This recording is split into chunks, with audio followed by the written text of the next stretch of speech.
नमस्कार प्रशिक्षुओं, आपका बहुत बहुत स्वागत है आपके अपने करेंट हेवन यूट्यूब चैनल पर। आशा करते हैं बेस्ट होंगे और अपने पढ़ाई को बिल्कुल धार दे रहे होंगे। इस सेशन में हम बात करने वाले हैं उन प्रशिक्षुओं का जिनका 3 बार बैक लग चुका है। अब एक पहले रूल जान लीजिए। देखिए, सबसे पहले हम बता देते हैं आपको यहाँ पर प्रत्यावेदन क्या होता है। बहुत सारे अभ्यर्थी पूछते हैं सर प्रत्यावेदन क्या होता है। प्रत्यावेदन साथी एक एप्लीकेशन होता है जो कि आप रिक्वेस्ट करते हैं SCRT से या फिर PNP से कि हमारे काम हो जाए। जिस भी चीज़ के लिए आप मांग करना चाहते हैं उसको डायरेक्टली आप मांगते हैं। अब ऐसे में प्रत्यावेदन के बारे में आपको पता चल गया क्या होता है। एक तरह से एप्लीकेशन होता है, रिक्वेस्ट पत्र होता है जिसको हम लोग रिक्वेस्ट करते हैं SCRT से कि हमारा सर फला काम में दिक्कत है तो ये काम हमारा करवा दीजिए, आपसे रिक्वेस्ट है बहुत बहुत, क्योंकि इसमें इस तरह से प्रॉब्लम थी हमें।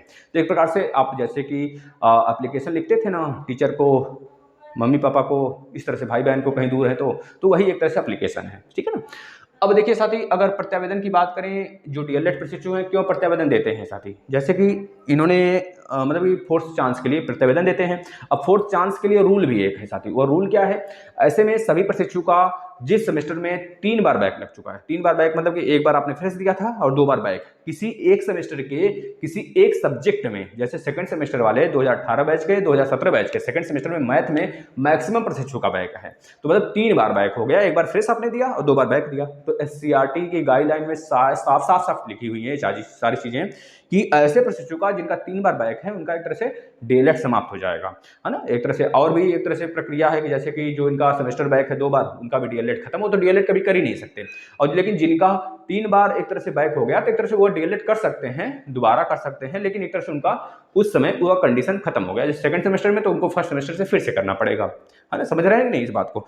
तो लेकिन एक तरह से 2017 में एक तरह से इन्होंने नियम निकाला, हमारे सचिव सर ने, जो अभी प्रेजेंट में है वही आपके भूषण सर जी। उन्होंने कहा भाई कि जिन भी प्रशिक्षु का, उन्हीं के कार्यकाल में ऐसा हुआ था, जिन भी प्रशिक्षु का 3 बार बैक है, मतलब एक बार फ्रेश और 2 बार बैक है, तो एक तरह से एप्लीकेशन देंगे। अपने कॉलेज वाले से बच्चे संपर्क किए तो वो मैक्सिमम बच्चों का एग्जाम हुआ 2017 में। हमारे पास फुल उसका एक तरह से सबूत है भाई कि हम उसको दिखा सकते हैं आप लोगों का। बहुत सारे प्रशिक्षु कमेंट भी है, फला फला डेट को सर वो हम प्रत्यावेदन दिए तो फला हमारा एग्जाम हुआ। इसी नवंबर में जो एग्जाम हुआ था, सॉरी सितंबर में, तो बच्चों ने बहुत सारों ने 2017 बैच के दिए थे।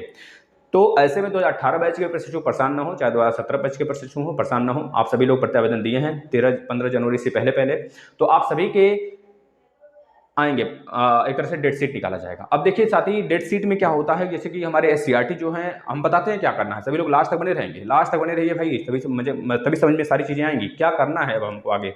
देखिए, आपके डेट शीट निकाले जाएंगे। अब डेट शीट में कितने प्रशिक्षु के नाम होंगे हमें नहीं पता है।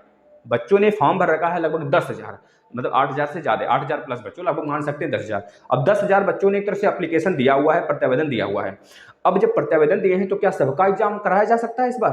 क्यों नहीं हो सकता। लेकिन वो लोग कराते नहीं है साथी, इस वजह से नहीं कराते हो कि कुछ भी कारण रहता हो, हम नहीं बता सकते उस चीज को, या फिर हमें पता भी नहीं है। एक चीज कर लीजिए साफ साफ कि क्यों वो नहीं कराते हैं इस बात को।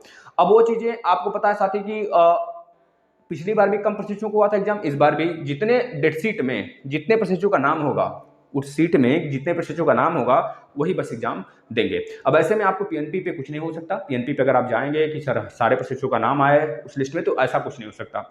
अब आप कुछ प्रशिक्षु कहेंगे सर इसमें मतलब कि समझ रहे हैं कि सर इसमें लिंक भी होता है क्या? हाँ भाई, लिंक भी होता है, हम नहीं झूठ बोलेंगे इस चीज़ को। बहुत सारे प्रशिक्षु का लिंक भी होता है, वो लिंक के थ्रू होता है, लेकिन मैक्सिमम बच्चों का लिंक नहीं होता है, इस बात को आप मानिए, ठीक है। तो आप लोग SCRT जाइए, SCRT पर जाने के बाद पता करिए कि सर कब तक, हम बताते हैं, आप लोग एक तरह से तैयार हो जाइए। किस डेट को जाना है, उस डेट के लिए हम एक तरह से अलग सा एक वीडियो और बनाएंगे। सारे प्रशिक्षु उसी डेट को पहुंचेंगे या नहीं कि 4 बाग पे बहुत सारे प्रशिक्षु आज गए और 4 बाग पे बहुत सारे प्रशिक्षु कल गए, तो ऐसा नहीं होना चाहिए यार, है ना। समझ रहे हैं हमारी बातों को। तो साथ ही आप सभी प्रशिक्षु एक डेट फिक्स करिए, उस डेट को तय कर सारे प्रशिक्षु पहुंचेंगे सॉरी 4 बाग से लखनऊ, जहां आपको जाना है SCRT, वहां पे जाएंगे। वहां पे उनसे मांग करिए कि सर सारे प्रशिक्षुओं का क्यों नहीं आ सकता। अगर नहीं आ सकता तो ठीक है, कम से कम जितने प्रशिक्षु हैं उनका एग्जाम कब तक कराया जाएगा।